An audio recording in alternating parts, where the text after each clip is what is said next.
जय जय रघुवीर समर्थ। श्रीमद दासबोध दशक 14वा अखंड ध्यानाम समास 6वा चातुर्य लक्षण नाम। श्रीराम समर्थ। रूप लावण्य अभ्यासिता न ये, सहज गुणास न चले उपाय, कान्हिया तरी धरावी सोय अगांतुक गुणाची।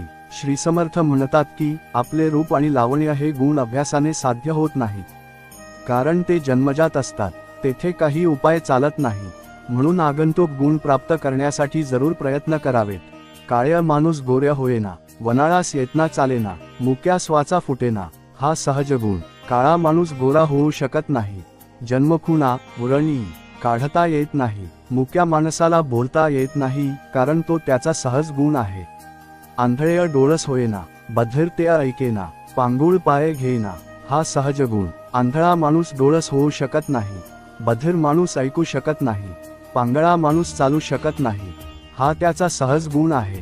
कुरूपतेची लक्षण्य किती म्हणून सांगण्य, रूप लावण्य याकारण्य पालटेना, याप्रमाणे कुरूपतेची कितीतरी लक्षणे सांगता येतील, पण मूळ जे रूप आणि लावण्य असते त्यात बदल होऊ शकत नाही। अवगुण सोडिता जाती, उत्तम गुण अभासिता येती, कुविद्या सांडून सिकती, शहाणे विद्या। पण अवगुण सोडता येतात, उत्तम गुण अभ्यासाने प्राप्त करता येतात। शहाणे लोक असतात ते कुविद्येचा त्याग करून सद्विद्या शिकतात। मूर्खपण सांडिता जातेय, शहाणपण शिकता येतेय, काबार करिता उमजतेय, सकळ कान्हिय। मूर्खपणाचा त्याग केला तर ते जाते, शिकल्याने शहाणपण येऊ शकते। कारभार उद्योगधंदा करू लागल्यावर त्यांतील सर्व काही बारकावे कळू लागतात। मान्यता आवडे जीवीय, तरी का उपेक्षा करावी, चातुर्येन्वी उंच पदवी कदापि नाहीय। माणसाला मोठेपणा मनापासून आवडतो, मग त्याची उपेक्षा का करावी। चातुर्याशिवाय श्रेष्ठ पदवी कधीही प्राप्त होत नाही, ऐसी प्रचित येते मना, तरी का स्वाहित कराना।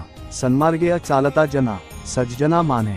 मनाला अशी प्रचिती येत असते, मग आपले हित का साधून घेत नाही। सन्मार्गाने चालले असता लोकांत आणि सज्जनात मान्यता मिळते। देहे नेटकेय शृंगारिलेय, परी चातुर्येन्वीण नासलेय, गुणेन्वीण साजिरेय केलेय, बष्कळ जैसेय। देहाला बाहेरून नीटनेटके शृंगारले तरी अंगी चातुर्य नसेल तर ते व्यर्थ ठरते। बाष्कळ माणसाच्या अंगी गुण नसताना त्याला सजवावे, तसे हे आहे।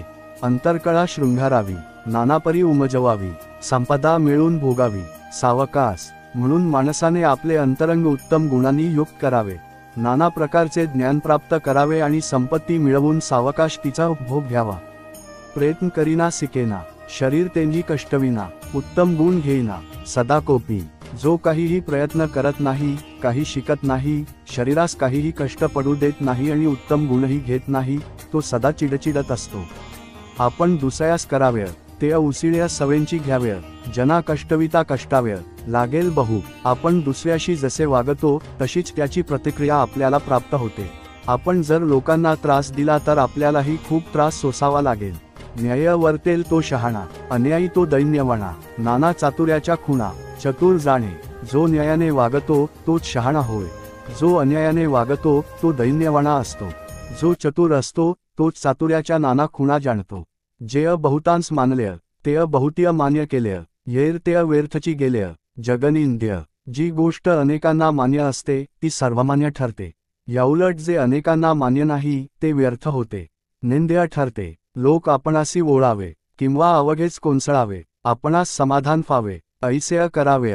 लोक आपणावर प्रसन्न होवोत अथवा आपल्या विरुद्ध जावोत, ज्यायोगे आपणाला समाधान वाटेल तेच करावे।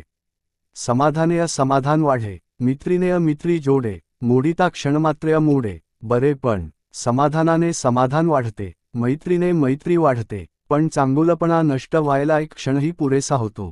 अहो कान्हो अरे कांदे, जनी ऐकीजे ते की अते, कळत असतांच का रे निकामी। पण आपण अहो असे सन्मानाने संबोधले तर का हो असे आपल्याला संबोधले जाते। आपण अरे म्हटले तर का रे असे प्रत्युत्तर मिळते, असे हे लोकांत ऐकू येते, दिसते। तरी कळत असून आपण अयोग्य वर्तन का बरे करावे। चातुर्य शृंगारे अंतर, वस्त्रेय शृंगारे शरीर, दोहीमध्ये कोण थोर, बरे पहा। एखादा चातुर्याने अंतरंग सजवतो, दुसरा कुणी उत्तम वस्त्रे धारण करून शरीर शृंगारतो। या दोघांमध्ये थोर कुणास म्हणावे हे विचार करून पहा बरे। बाह्याकार शृंगारिलेय, तेणे लोकांच्या हातासी काय आलेय, चातुर्य बहुतांसी रक्षिलेय, नाना प्रकारे बाहेरून शरीरास शृंगारले त्यामुळे लोकांचा काय फायदा झाला। चातुर्याने अनेकांचे नाना प्रकारे रक्षण करता येते. बर्या खाव्या बर्या जेवाव्य, बर्या ल्याव्या बर्या नेसाव्य, समस्तीय बर्या म्हणाव्य, ऐसी वासना.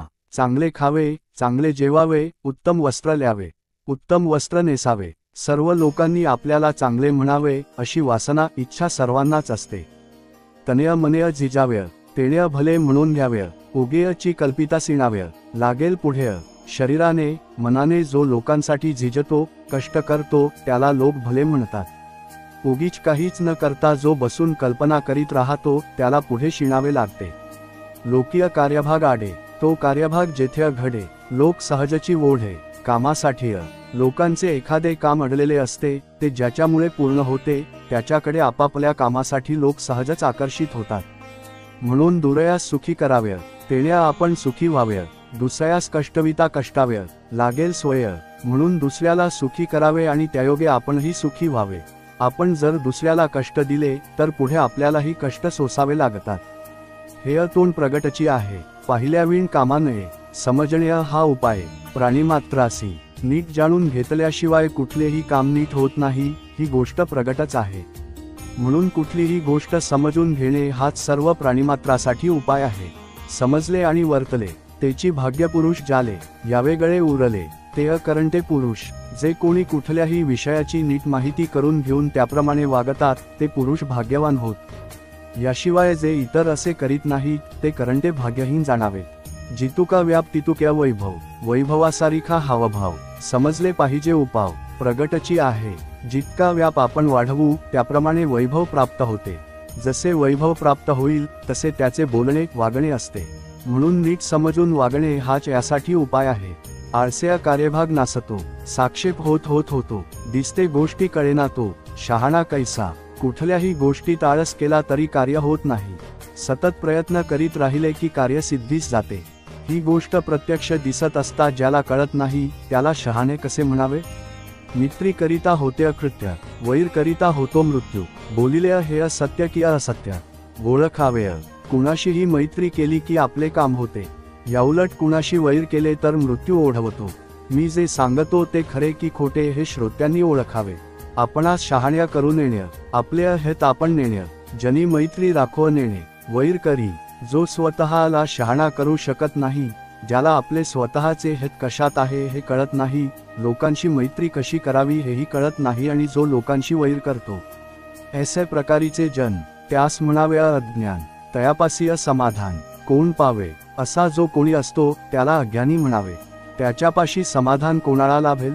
आपण एकाएकी एकला, सृष्टींत भांडत चालिला, बहुतांमध्ये एकल्याला यश कैचे.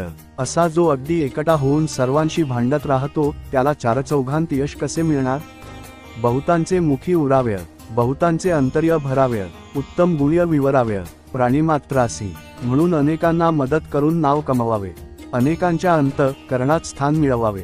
उत्तम गुणांच्या योगे प्राणीमात्रांस विवेकी करावे, शहाणे करावे जन, पतित करावे पावन. सृष्टीमध्ये भगवत भक्तजन वाढवावे, लोकांना शहाणे करावे, पतित असतील त्यांना पावन करून घ्यावे.